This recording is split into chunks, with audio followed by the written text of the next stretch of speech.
Hi, praise the Lord. Welcome back to Joy with Christ. இன்னைக்கு ஒரு முக்கியமான ஒரு விஷயத்தை பற்றி தான் பார்க்க போறோம். இது ஒரு சின்ன விஷயம் தான். நிறைய பேர் கேட்கிற கேள்வி, ஆதாமையும் ஏவாளையும் படைச்ச தேவன் எதற்காக ஜீவ விருட்சத்தின் கனியை படைக்கணும், எதற்காக அவங்கள அதை சாப்பிட வேண்டாம்னு சொல்லணும். அவங்க அதை படைக்காமல் இருந்திருந்தா பாவம் என்றது உருவாகி இருக்காதுல்ல. ஸோ அவரே படைச்சிட்டு அவரே எதுக்கு சாப்பிட வேண்டாம்னு சொல்றேன்னு நிறைய பேர் கேட்பாங்க. சின்ன பசங்க கூட கேட்குறாங்க. ஸோ இதுக்குரிய சின்ன விளக்கம் நான் கொடுக்க விரும்புறேன். ஸோ இந்த உலகத்துல பாத்தீங்கன்னா எல்லாமே இரண்டா தான் இருக்கும். இருள், வெளிச்சம், சூரியன், சந்திரன், நிலம், ஆகாயம், இந்த மாதிரி எல்லாத்துக்குமே ரெண்டு இருக்கு. ஸோ தேவன் இந்த உலகத்தை படைக்கும் போது இதெல்லாமே படைச்சதுக்கு பிறகு ஆண்டவர் அழகான ஒரு ஏதேன் தோட்டத்தை கொடுத்து, இந்த தோட்டத்துல உனக்கு தேவையான சகல வசதிகளும் இருக்கு, ஒரு குறையுமே இல்லாம கர்த்தர் அவங்களுக்கு ஏதேன் தோட்டத்தை படைச்சு சாப்பிட்றதுக்கு தேவையா, வாழ்றதுக்கு தேவையா எல்லா வசதிகளையுமே கர்த்தர் ஏற்படுத்தி கொடுக்கிறார். ஏன் அந்த ஜீவ விருட்சத்தின் கனி படைக்கப்பட்டதுன்னா, டிஸ்ஒபீடியன்ஸ் இல்லைண்டா ஒபீடியன்ஸ் கட்டாயமாக்கப்படும். ஒபீடியன்ஸ் ஆட்டோமேட்டிக்கா இருக்கும். ஏனெண்டா டிஸ்ஒபீடியன்ஸ் இல்லாததாலதான் நாங்க ஒபே பண்றோம். ஆனா கர்த்தர் அதை விரும்புபவர் அல்ல. அவரை நம்ம ஆராதிக்கிறதோ அன்பு செய்யறதோ கட்டாயத்தின் பேரில் இருக்க வேண்டும் என்று நினையாத ஒரு தேவன். அவர் ஒரு நல்ல தகப்பன், அவர் ஒரு நல்ல மேய்ப்பன். ஸோ நம்மளுக்குரிய வழிகளை தான் அவர் காட்டி தருவார். நம்மட கையில தான் டிசிஷன் மேக்கிங்கை கொடுக்கிற தேவன். நம்முடைய கையில் ஆண்டவர் ஆப்ஷன்ஸை கொடுக்கிற தேவன், எது சரி பிள்ளை என்றதை கற்றுக் கொடுக்கிற தேவன்.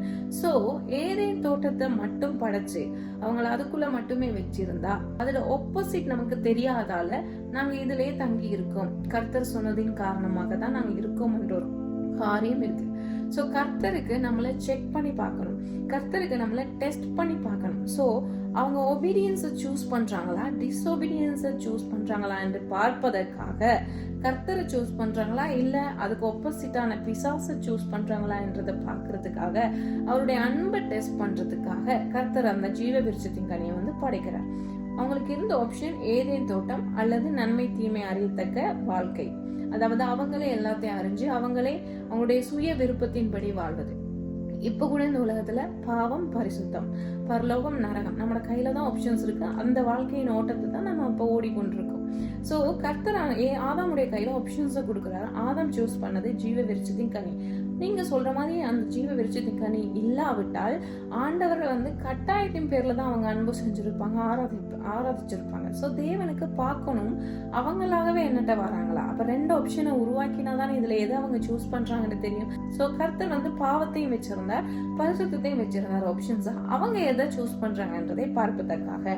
சோ அவங்க சூஸ் பண்றாங்க பாவத்தை, ஜீவ விருட்சத்தின் கனியை சாப்பிடுறாங்க. சாப்பிட்டு நம்ம கர்த்தருக்கு கீழ்ப்படியலையே என்ற ஒரு அவமானத்தை தாங்க முடியாம அவங்க அவங்களே மறைத்து கொண்டிருக்கிறாங்க. ஸோ ஆண்டவர் ஓகே நம்ம பிள்ளைங்க எனக்கு கீழ்ப்படுகிறது தான் சூஸ் பண்ணியிருப்பாங்க, நான் அவங்களுக்கு இவ்வளவு செஞ்சு கொடுத்துருக்கேன், ஸோ அவங்க என்ன தான் சூஸ் பண்ணியிருப்பாங்கன்ற ஒரு நம்பிக்கையில தான் ஆண்டவர் இருந்திருப்பாரு. அப்படிதான் நான் நினைக்கிறேன். ஸோ கர்த்தர் அவங்களோட டைம் ஸ்பெண்ட் பண்றதுக்காக ஏதேன் தோட்டத்துக்கு வரும்போது இவங்க மறைஞ்சிருக்கிறது காணும்போது கர்த்தருக்கு எவ்வளவு ஒரு மனவேதனை அந்த இடத்துல உண்டாக்குறது. பிகாஸ் அவனை என்ன தெரிவு செய்வான், இவ்வளவு நன்மை செஞ்சிருக்கேன், என்ன சூஸ் பண்ணுவான் நினைச்சுதானே நான் அந்த டிஸ்ஒபீடியன்ஸையே உருவாக்கினேன். அவன் அதை போய் சூஸ் பண்ணுவான்னு நான் நினைக்கல. ஏனென்றா மனிதனுக்கு கர்த்தரை நம்புவதை பார்க்கலும் அடுத்த சைடு என்ன இருக்குன்றதை தெரிந்து கொள்ளணும்ன்றதுக்காண்டியா இன்னொரு சைடுக்கு நம்மளோட வாழ்க்கையே நம்ம கொண்டு போறோம். So this is happen. அப்போ ஏதேன் தோட்டத்துல அவங்க டிஸ்ஒபீடியன்ஸை சூஸ் பண்ணதுமே கர்த்தர் அவங்கள மன்னிச்சு அவங்களுக்கு ட்ரெஸ் எல்லாம் போட்டு உடுத்து வைக்கிற தேவன். எவ்வளவு அன்புள்ள தேவன் என்று பாருங்க. சோ நீங்க யோசிக்கலாம், அப்ப உடுத்து வைத்த தேவன் அவங்களை ஏன் ஏதேன் தோட்டத்தை விட்டு துரத்தணும், அவங்களை அதிலே வைத்து இருந்திருக்கலாமே. அதாவது ஆதாம் எதை சூஸ் பண்ணானோ அதை அவனுக்கு கொடுக்கணும். ஆதாம் சூஸ் பண்ணது ஏதேன் தோட்டத்துல இருக்கணும், ஆண்டவரை நம்பி என்றது இல்ல. தேவனுக்கு கீழ்ப்படிஞ்சா மட்டும்தான் ஏதேன் தோட்டம் என்ற ஆப்ஷன். டிஸ்ஒபீடியன்ஸ் அவங்க சூஸ் பண்ணா அவங்களுக்கு உலக வாழ்க்கை. ஸோ இந்த ரெண்டு ஆப்ஷன்ல அவங்க சூஸ் பண்ணதை அவங்களுக்கு கொடுக்கத்தானே வேணும். இல்ல நீ அதை சூஸ் பண்ணிட்ட, நீ என்னோட இரண்டு கட்டாயப்படுத்துகிற தேவனா இருந்திருந்தா அந்த மரத்தையே அவர் படைச்சிருக்க மாட்டார்ல. ஸோ அவங்க சூஸ் பண்ண வாழ்க்கையை அவங்களுக்கு கொடுக்கணும்ன்றதுக்காக தான் ஏதேன் தோட்டத்தை விட்டு அவங்க வெளியே அனுப்பப்படுறாங்க. அது அவங்க என்ன கேட்டாங்களோ அதை ஆண்டவர் கொடுத்திருக்காரு. நீ சாகவே சாவா என்ற அந்த வேர்டு ஸ்பிரிச்சுவல் டெத். அதாவது எனக்கு கீழ்ப்படுகிறத விட்டு, என்ன நம்புறதை விட்டு உலக வாழ்க்கையை நீ தேர்ந்தெடுக்கிறா, பாவத்துக்குள்ள போறத நீ தேர்ந்தெடுக்கிறா இருந்தா நீ ஸ்பிரிச்சுவலி நீ சாகவே சாவா என்ற வார்த்தை தான் அது. இப்ப கூட நம்ம வாழ்க்கையில நம்ம ரட்சிக்கப்படும் போது உயிர்த்தெழுந்துரும். ஸ்பிரிச்சுவலி நான் உயிர்ப்பிக்கப்பட்டிருக்கேன். ஏன் சொல்றோம்னா பாவ வாழ்க்கை ஒரு மரித்து போன வாழ்க்கை. அதுக்கு பேர் மரணம். தேவன் நம்மளை ரட்சிப்படைச்சு நம்மளை உயிர்ப்பித்து நம்மளை புது ஜீவனாய் மாற்றுகிறார்ன்றதை நம்ம ஞான ஸ்நானம் கூட எடுக்கிறோம். ஏனென்றா அது ஒரு புது வாழ்க்கை என்னபடியா. சோ பாவம் என்பது மரணம் என்று ஆதி முதலே ஆண்டவர் விளக்கமா சொல்லியிருக்கிறார். இந்த ஆதாம் ஏவாள் கதையில இருந்து நம்ம பார்த்து கொள்ளக்கூடும். ஆண்டவர் இந்த ஜீவ விருட்சத்தின் கனியை படைத்ததின் நோக்கம் அவங்களாகவே ஆண்டவரை தெரிந்தெடுக்காங்களா என்றதை பார்ப்பதற்காக, கீழ்ப்படிதலை அவங்க சூஸ் பண்றாங்களா என்றதை பார்ப்பதற்காக, அவங்களுடைய கையில டிசிஷனை மேக் பண்ற ஒரு இதை கொடுக்கணும் என்றதுக்காக தான் ஆண்டவர் அந்த மரத்தை படிக்கிறார். சோ 2வது ஏதேன் தோட்டத்தை விட்டு அவங்க துரத்தப்பட்டது அவங்களாகவே தெரிந்து கொண்ட வாழ்க்கையை ஆண்டவர் அவங்களுக்கு கொடுக்க வேணும் என்பதற்காக. சோ அன்றில இருந்து இன்றைக்கு வரைக்கும் தேவனுடைய அன்பு மாற போறதும் இல்லை. ஆனா நம்ம எதை சூஸ் பண்றோமோ அதை நம்முடைய வாழ்க்கையில ஆண்டவர் கொடுப்பார். அது பாவமா இருந்தாலும் அது நரகமா இருந்தாலும் ஆண்டவர் நம்ம சூஸ் பண்ணமா இருந்தா அதை நமக்கு கொடுப்பார். சோ ஏனென்றா கட்டாயத்தின் பேரில் நம்மளை வைத்திருக்கிற தேவன் அவர் அல்ல. ஆனா நன்மையின் தீமையை அறிஞ்சு எது சரியான பாதை எது பிழையான பாதை என்றது அறியத்தக்க ஞானத்தை அவர் நமக்கு தருவார். நம்ம அதுக்காக ஜெபம் பண்ணுவோமா இருந்தா.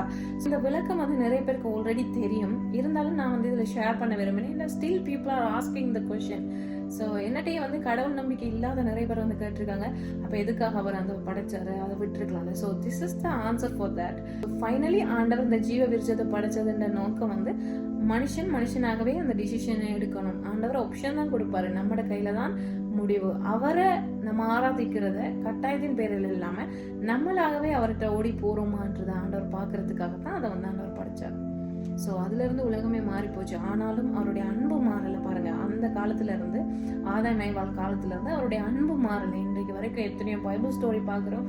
இன்றைக்கு நம்ம வாழ்ற வாழ்க்கையிலயுமே வந்து அவருடைய அன்பு நம்ம மேல இருக்கு. ஆனா ஆப்ஷன்ஸ் தான் கொடுப்பாரு. இப்பவுமே நீங்க பாத்தீங்கன்னா ஆண்டவர் 2 ஆப்ஷன்ஸ் கொடுத்திருக்காரு. ஆவிக்குரிய வாழ்க்கை, உலக வாழ்க்கை, ஞானத்தையும் கொடுத்திருக்காரு. அப்படி இல்லைன்னா நம்ம அதை கேட்கும் போது ஆண்டவர் அதுக்குரிய ஞானத்தையும் தருவாரு. எதை நம்ம தெரிவு செய்யணும்ன்றது நம்மட கையில. நம்மளை அழைக்கிற தேவன் அவர். நமக்கான கோலிங் எப்பவுமே இருக்கும். Until we choose it, God given the options in your hand, you have to decide which way you have to go. So that is the simple theory in Adam and Eve too. இதுதான் விளக்கம். So இந்த video உங்களுக்கு பிடிச்சிருந்தா like பண்ணுங்க. இது சம்பந்தமா வேற எதுவும் கொஸ்டின்ஸ் இருந்தாலோ இல்லை உங்களுக்கு வேற இது சம்பந்தமான வீடியோஸ் பண்ணணும்னா நீங்க எனக்கு கமெண்ட் பண்ணுங்க. பாய்.